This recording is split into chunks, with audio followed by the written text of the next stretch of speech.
Good morning, welcome to here. Today we're going to talk about something.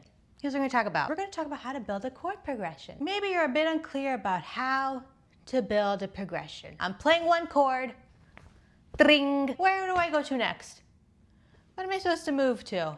I'll tell you. So to build a chord progression, we first need to pick a key to play out of. And so within that key, we have a set of diatonic chords, right? And each one of these chords have what is called a harmonic function, which is the purpose that chord serves in a progression. And so let's go over those functions, shall we? Okay, so our one chord is our tonic chord. It's the chord that we usually will start the progression with or resolve the progression with. Our 2 and 4 chords are called the subdominant chords, and they lead us to our dominant chords. Our 3 and 6 chords are tonic substitutes, but I don't like that. I don't like that at all, okay? Basically what that means is you could technically use the tonic substitutes to replace the tonics just because they have 2 notes in common, so they're very closely, you know, structurally the same. But they just don't sound the same as the pure tonic. You know, you could replace the cheese Danish.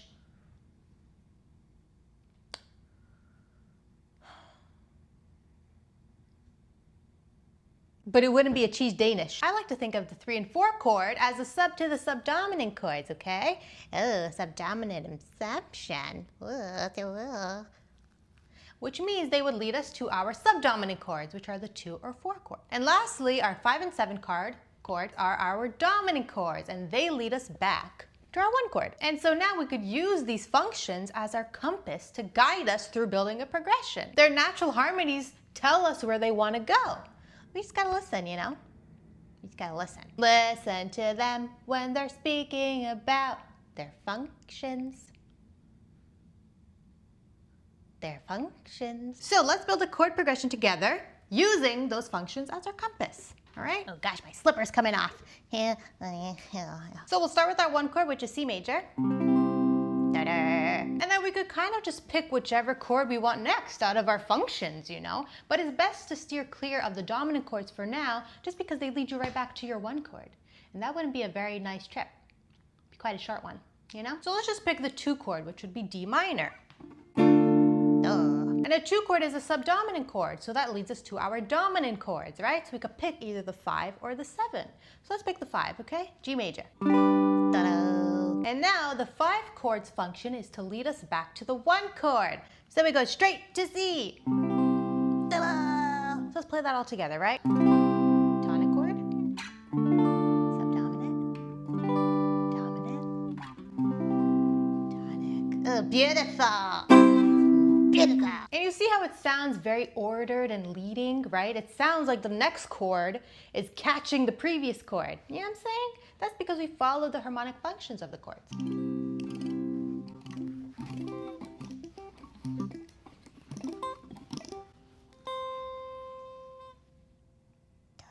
And so, of course, these functions are not rules, okay? You could, of course, play any chord you like in any order. And then you could also borrow chords from completely different keys. But this is just the basics, okay? If you're first trying to figure out how to build chord progressions, using their harmonic functions is a foolproof way to do it, you know? So let's do another one. So again, we'll start with C major as our tonic chord. And now let's go to our 3 chord, right? Which would be E minor. And now the 3 chord is a sub to the subdominant chord, right? So it would lead us to one of our subdominant chords, so either 2 or 4. So let's go over to our 4.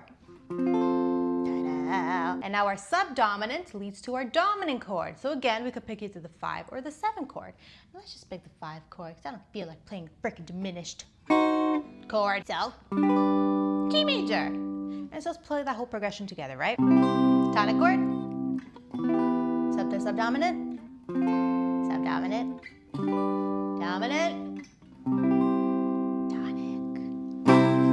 tin tonic. And so that's all, everyone, okay? That's it. That is the basics of how to build chord progressions and how to do it and all that stuff, all right? So just get over yourself and build a progression. Don't forget to go to megachoicemusic.com for the 70 Zen Guitar eBooks. We got 2 of them, all right? We have the 70 Zen Guitar Study eBook. It's a chord and scale and theory reference book, all organized in the cage system. And this book will especially help you because it has all the diatonic chords in all the modes and stuff, you know? Yeah. And then we got the beginner guitar guide, and that's gonna help you on your beginner journey. It has everything you need to learn at the beginning of playing guitar, all in order, And it has a practice guide to implement all the things, okay? So that's all. That's it. And keep an eye out for the Key to Music Theory World Tour. It's a course where we go through the absolute fundamentals of music, okay? We talk about what keys are, how keys are built, and we also talk about how we build these diatonic chords from keys. You know, I always hear noises, and it's never a ghost. You hear it? Hear that? That doesn't sound like a ghost. I don't think ghosts hammer things. Why would they need to hammer things? It's not like they could take pictures and put it in a frame, put it on the wall. It's not like they could do that. Obviously, they don't photograph well. Obviously, they don't do that. They don't photograph very well, because when you try to take a picture, they always either come out transparent, or they don't show up at all. Or they show up as little orbs. So I don't really know what they'd be hammering into a wall. Anyways, thanks for watching this. Being here, thanks for all you do. Want to see my CD? It's AC/DC Live at River Plate. Oh, it's missing one. I don't even know where one would go about playing this. Where would you even play this anymore? Where would you even play this anymore? Yeah. Not for nothing. Still don't get it. How are there songs in here? Tee. Oh, look it. Yeah, look at him. Look at, okay, let's do picture book. Let's do picture book like we're in kindergarten. Here we have Mr. Brymon Jompsers. He's a guy, and he has fists and microphone, and he's screaming for more guacamole. Okay. Then we have this man right here. His name is Tom. Tom, hi Tom. Tom, are you watching?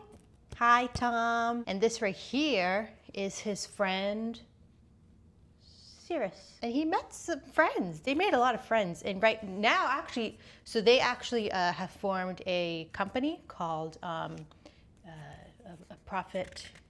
It's a profit for nonprofit. It's a nonprofit for profit. It didn't do so well. Yeah, no, they went under. And so here we have a big train. Oh, and then we got Tom here again. You see, that's Tom. It's the same Tom. Swear. We got someone knocking on the door. There's someone knocking on the door. But I'm not going to answer because we're in the middle of story time. So Tom, they're still knocking. What do I do? What do I do? What do I do? Do we continue with our story time? I think we should continue with our story time. And so Tom, okay, he was here. He was with this group over here. But then he migrated to here, and then he formed another group, and he made another company with this group, and that company was called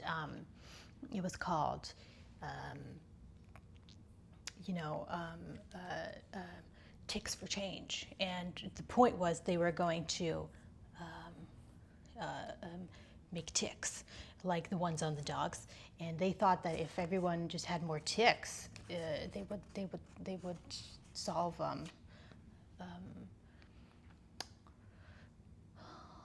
problems. And it didn't work because they had no plan. And how do ticks solve problems? So that one went under. No, that didn't go so well. And then we have Suzanne. She was a lady. She was a wild lady, you know. She also had dementia. And poor Suzanne. She wandered in there. She didn't even know who they were. We know this is, you know, we know that's Jimi Hendrix, but she didn't know that. So due to her dementia, Suzanne thought she was going to a Tupperware party. You know the ones where you go and you buy Tupperware? But that's not where she was going. She got to this place that she thought was a Tupperware party. And she walked up to the lady taking the tickets. And she said, I'm here for the Tupperware. I'm here for the Tupperware party. And she said, this is not a Tupperware party. This is a concert. And she says, but I thought this was the Tupperware party. And then she takes out a pamphlet. And the pamphlet was a pamphlet about hepatitis C. And she hands it over to the lady, and the lady goes, I don't know what this has to do with concerts or Tupperware parties. And so then she felt real bad for the Suzanne lady. And so she just let her in. So anyways, then she gets into the concert. She walks her way to the front of the stairs, and she ends up thinking that she's at an auction for Tupperware, okay? She thinks that these people here were Tupperware salesmen This is what she thought, I swear to God. And so she's yelling here, mid-yelling, she's saying, I'll take the large Tupperware, I'll take the large salad spinner for $4. And she thinks everyone is also yelling out amounts to auction the Tupperware. But they're not. They're saying, marry me, Angus. I love you. I'm your daughter. But the whole time she thinks she's auctioning for Tupperware. Next we have Mr. Phil Hartman right here, and he's playing on all his tambourines. So you know when Bob Marley spoke about Mr. Tambourine Man? Phil Hartman. At the end of the concert, okay, mind you, okay, we have Tom, he's starting companies left and right. He's pitching his ideas, okay? Then we have Suzanne, Dimensional Lady, trying to buy Tupperware. And so there we have it. The absolutely true, 100% authenticated, live ever play, AC/DC story time. Tell your friends, but don't tell too many.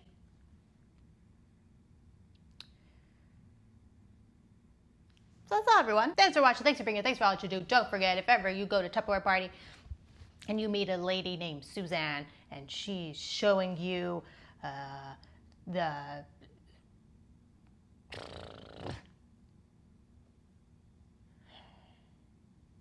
turtles.